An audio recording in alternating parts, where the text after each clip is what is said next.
1400 سال تک اور اس سے پہلے کسی بھی امام نے نہیں بتایا تھا، کسی حدیث میں نہیں تھا، قرآن میں اس کا ثبوت نہیں تھا، نہ رسول اللہ نے یہ عقیدہ اپنے امتیوں کو تعلیم فرمایا۔ وہ عقیدہ یہ تھا کہ ابن تیمیہ کہتا تھا کہ اللہ تعالیٰ کا جسم ہے، اس کے ہاتھ ہے، پیر ہے، کان ناک سب ہے، اور وہ اپنے جسم کے ساتھ عرش پر بیٹھا ہوا ہے۔ عرش اس کا تخت ہے اور وہ تخت پر جلوہ گر ہے، تخت پر بیٹھتا ہے۔ جب اس نے یہ عقیدہ گڑھا، اس نے کتاب لکھی جس کا نام ہے العرش۔ ایک دوسری کتاب لکھی اس نے التاسیس فی رد اساس تقدیس۔ ان دونوں کتابوں میں ابن تیمیہ نے لکھا کہ اللہ تعالیٰ قادر ہے، اس کو قدرت ہے کہ وہ عرش پر بیٹھے، اور وہ عرش پر بیٹھا ہے جیسا کہ قرآن میں ہے، اور پھر کہتا ہے کہ اللہ تو اتنا قادر ہے کہ اگر وہ چاہے تو مچھر کے پر پہ بھی بیٹھ جائے۔ ان عقائد کی بنا پہ اس زمانے میں جو وقت کے بڑے بڑے امام اور وقت کے بڑے بڑے عالم تھے، انہوں نے اس کو مناظرے کے چیلنج کیے۔ چنانچہ مناظرے ہوئے، مناظرے میں جب یہ اطمینان بخش جواب نہ دے سکا تو بادشاہ وقت نے اس کو جیل اور قید کی سزا سنائی۔ ابن تیمیہ کو جیل میں ڈال دیا گیا۔ ابن تیمیہ جیل میں جانے کے کچھ عرصے بعد اس نے توبہ کی، توبہ نامہ بھیجا اور کہا کہ میں معافی چاہتا ہوں، معافی نامہ لکھ کر بھیجا۔ بادشاہ نے اس کو معاف کر کے جیل سے باہر کر دیا۔ ابن تیمیہ جب جیل سے باہر آتا ہے تو کچھ عرصے کے بعد اس نے پھر وہی اپنے عقیدے اور نظریے کو دوبارہ لوگوں میں بیان کرنا شروع کیا۔ پھر گرفتار کیا گیا، پھر جیل میں ڈالا گیا، پھر اس نے معافی نامہ طلب کیا، پھر معافی لکھا، پھر چھوڑ دیا گیا۔ مگر کچھ عرصے کے بعد پھر اس نے وہی حرکت کی دوبارہ، چنانچہ اس کو تیسری بار پھر جیل میں ڈالا گیا، اور تیسری بار ایسا جیل میں گیا کہ پھر وہ جیل ہی میں مرا، جیل سے اس کی صرف لاش ہی نکلی۔ پھر آئیے ابن تیمیہ کے کیا عقائد تھے کچھ اس کی کتابوں سے اور اس زمانے کے کچھ علماء نے جو اس کے عقیدے بیان کیے ان کی روشنی میں دیکھتے ہیں۔ سب سے پہلے میں کتاب دکھا رہا ہوں، اس کا نام ہے فتاوی حدیثیہ۔ یہ وقت کے بہت بڑے محدث اور بہت بڑے عالم دین جن کا نام خاتم الفقہ والمحدثین الشیخ احمد شہاب الدین ابن حجر الہیثمی المکی الشافعی ہے۔ یہ امام ابن حجر الہیثمی بہت بڑے وقت کے محدث ہے۔ 909 ہجری میں ان کی ولادت ہوئی۔ فتاوی حدیثیہ ان کی بڑی مارکۃ الآراء کتاب ہے۔ امام ابن حجر الہیثمی رحمۃ اللہ تعالیٰ علیہ اس فتاوی حدیثیہ میں ابن تیمیہ کا رد کرتے ہوئے صفحہ نمبر 116 پر لکھتے ہیں، ابن تیمیہ کے عقائد میں کہتے ہیں وَقَوْلُهُ بِالْجِسْمَيْتٍ وَالْجَهْتٍ وَالْانْتِقَالُ وَأَنَّهُ بِقَدْرِ الْعَرْشِ لَا أَصْغَرُ وَلَا أَكْبَرُ۔ کہتے ہیں ابن تیمیہ کا یہ قول ہے، وہ کہتا ہے کہ اللہ جسم رکھتا ہے، اللہ کا جسم ہے اور وہ جگہوں میں گھرا ہوا ہے۔ یہ مشرق، مغرب، شمال، جنوب، یہ جو 6 جگہ ہے اوپر نیچے، اس کے بیچ میں اللہ گھرا ہوا ہے۔ والانتقال، اور وہ جب چاہتا ہے جگہ تبدیل بھی کر دیتا ہے، ایک جگہ سے دوسری جگہ بھی جاتا ہے۔ وَأَنَّهُ بِقَدْرِ الْعَرْشِ، اور اس کی جسامت، اس کا وجود عرش کے برابر ہے۔ لا اصغر ولا اکبر، نہ عرش سے چھوٹا ہے نہ عرش سے بڑا ہے، جتنا بڑا عرش ہے اتنا ہی بڑا خدا بھی ہے۔ یہ اس کا عقیدہ ہے۔ اب آپ بتائیں کیا یہ عقیدہ توحید کا عقیدہ ہے؟ اللہ کا جسم ماننا توحید ہے؟ اب آئیے آگے دیکھیں ان کے اور کیا کیا عقیدے ہیں۔ یہ کتاب ہے ہدیۃ المہدی، جس کے لکھنے والے غیر مقلدین اہل حدیث کے بہت بڑے علامہ وحید الزماں صاحب ہیں۔ یہ حیدرآباد کے رہنے والے تھے۔ ہدیۃ المہدی کی جلد نمبر 1 ہے اور صفحہ نمبر اس کا 11 ہے۔ صفحہ 11 پر وحید الزماں اسی جماعت کے عالم ابن تیمیہ کا عقیدہ نقل کرتے ہوئے کہتے ہیں کہ انہ تعالی اذا نزل یخلو منہ العرش وہذا هو الانتقال وحکی عن ابن تیمیہ انہ ینزل کما انا انزل من المنبر۔ کہتے ہیں کہ اللہ تعالی جب نزول فرماتا ہے عرش سے جب کسی اور جگہ انتقال کرتا ہے تو اس کے عرش سے ہٹنے سے عرش خالی ہو جاتا ہے، عرش سے کسی اور جگہ چلا جاتا ہے، آسمانوں میں آ جاتا ہے تو عرش خالی ہو جاتا ہے۔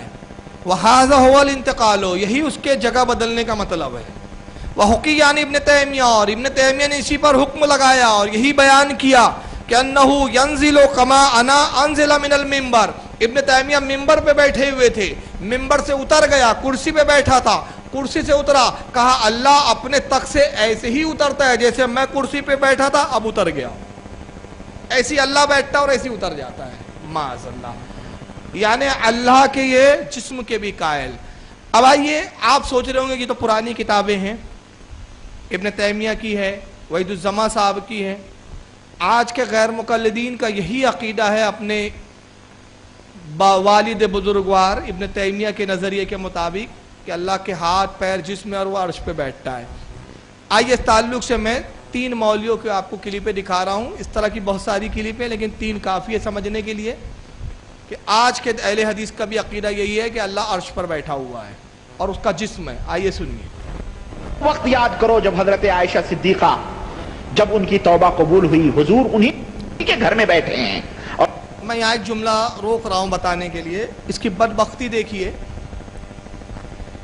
یہ کہتا ہے کہ وہ وقت یاد کرو جب حضرت عائشہ صدیقہ کی توبہ قبول ہوئی.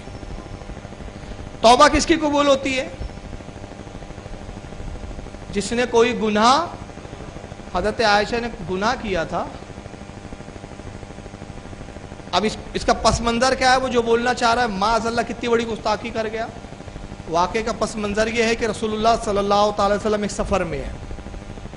حضرت عائشہ کہتی ہے کہ میں کسی حاجت کے لیے اپنے اونٹ سے اتری اور اس کے بعد رسول اللہ نے قافلے کے آگے بڑھنے کا حکم دے دیا, اور لوگوں نے جانا کہ میں اپنے اونٹنی کے اوپر, حوض میں جو اونٹنی کے اوپر رکھ دیا جاتا ہے اس میں سوار ہوں, اور لوگ مجھے چھوڑ کر آگے بڑھ گئے, قافلہ چلا گیا. حضرت عائشہ کہتی جب میں آئی تو دیکھا قافلہ جا چکا تو وہیں بیٹھ گئی. تو ایک بوڑھے صحابی تھے, بہت ضعیف العمر تھے, وہ قافلے کے بہت پیچھے چلتے تھے. ان کی ڈیوٹی یہ تھی کہ اگر قافلے میں کچھ سامان گر جائے تو اٹھا کے لے کر آؤ. انہوں نے حضرت عائشہ ام المومنین کو دیکھا. حضرت عائشہ کہتی جب میں نے انہیں دیکھا تو میں نے گھونگھٹ نکال کے اپنا چہرہ چھپا لیا, اور انہوں نے دیکھا تو پڑھنا شروع کر دیا انا للہ و انا الیہ راجعون. قریب آئے اور کہتے ہیں کہ ام المومنین آپ ہے. اونٹ کو بٹھایا اور مجھے اونٹ پہ سوار کر دیا اور خود پیدل چلنے لگے. جب قافلے میں ملے تو منافقوں نے ہوا اڑا دی اور معاذ اللہ حضرت عائشہ پر تہمت باندھی اور الزام لگایا. کچھ عرصے کے بعد حضرت عائشہ کہتی ہے میں بڑی پریشان تھی, سرکاری پریشان. اللہ تعالیٰ نے میری پاکی کے لیے سورہ نور نازل فرمائی, اور وہ سورہ نور آج بھی قرآن میں موجود ہے, پڑھی جاتی ہے. پاکی کی آیتیں آئی, توبہ نہیں قبول کی گئی. حضرت ام المومنین نے کوئی گناہ ہی نہیں کیا تھا کہ توبہ کرے, لیکن ایک خبیث کیا بولتا ہے, وہ وقت یاد کرو جب حضرت عائشہ کی توبہ قبول ہوئی. یعنی معاذ اللہ اس کے کہنے کے مطابق حضرت عائشہ نے وہ برا کام کیا تھا اور اللہ نے توبہ قبول کی ہے. تو کتنی بڑی تہمت لگا رہا ہے یہ جاہل. تو کیا بولتے ہیں, ان کو ہوش نہیں ہوتا ان جاہلوں کو. وہ وقت یاد کرو جب حضرت عائشہ صدیقہ جب ان کی توبہ قبول ہوئی, حضور انہی کے گھر میں بیٹھے ہیں, اور توبہ قبول ہوئی, حضور کے اوپر وحی اتری اور نبی کریم صلی اللہ علیہ وسلم کے اوپر سے چادر ہٹائی گئی. تو آپ مسکرائے اور آپ نے کہا عائشہ تمہیں خوشخبری ہو کہ اللہ نے تمہاری پاکی کے لیے قرآن کی 18 آیتیں نازل فرمائی ہیں. تو ان کے ماں اور باپ نے کہا تھا عائشہ نبی کریم کا شکر ادا کرو. تو عائشہ نے کہا تھا کیوں؟ ان کا شکر ادا کروں جنہوں نے میرے اوپر شک کیا تھا. میں اس کا شکر ادا کرتی ہوں جس نے 7 آسمان کے اوپر بیٹھ کے عرش سے میرے لیے طہارت اور پاکی کی آیتیں اتاری ہیں. اللہ وحدہ لا شریک عالم الغیب, سب کچھ. کالے پہاڑ میں چلنے والی چونٹی بھی اگر چلتی ہے اندھیری رات میں تو اللہ وحدہ لا شریک عرش کے اوپر بیٹھ کر کے اس کی چونٹی کے چلنے کی آہٹ کو بھی سنتا ہے اور دیکھتا ہے. وہ تو ہمیشہ سب کی فریادوں کو سنتا ہے, وہ ہمیشہ جاگتا رہتا ہے, اسے کبھی نیند نہیں آتی, نہ اسے جھپکی آتی ہے. وہ عرش کے اوپر مستوی ہے, وہ آسمانوں کے بلند ہے, عرش کے اوپر بلند ہے, وہ آسمانوں کے اوپر رہتا ہے, وہ اپنے بندوں کے معاملات کی تدبیریں کرتا ہے. ولی اللہ کا نام لیتے ہیں تو نہ حضرت عمر فاروق اعظم کی شکل ہمارے ذہن میں آتی ہے, نہ عثمان غنی آتے ہیں, نہ علی ابن ابی طالب آتے ہیں, نہ طلحہ آتے ہیں, نہ زبیر آتے ہیں, جن کے ولایت کی شہادت پیغمبر اسلام جناب محمد رسول اللہ صلی اللہ علیہ وسلم ہی نے نہیں بلکہ آسمان کے اوپر بیٹھا ہوا رب, آسمان کے اوپر عرش کے اوپر بیٹھا ہوا رب جس نے ان کی ولایت کی گواہی دی ہو, انہیں ولی قرار دیا ہو, ان کا تصور ہمارے ذہنوں میں نہیں آئے گا. کتنی جگہ بیٹھا ہوتے ہیں, آسمان پہ بیٹھا ہوا رب, عرش پہ بیٹھا ہوا رب، یعنی ان کے عقیدے کے مطابق اللہ آسمان میں ہے، عرش پہ بیٹھا ہوا ہے، معاذ اللہ۔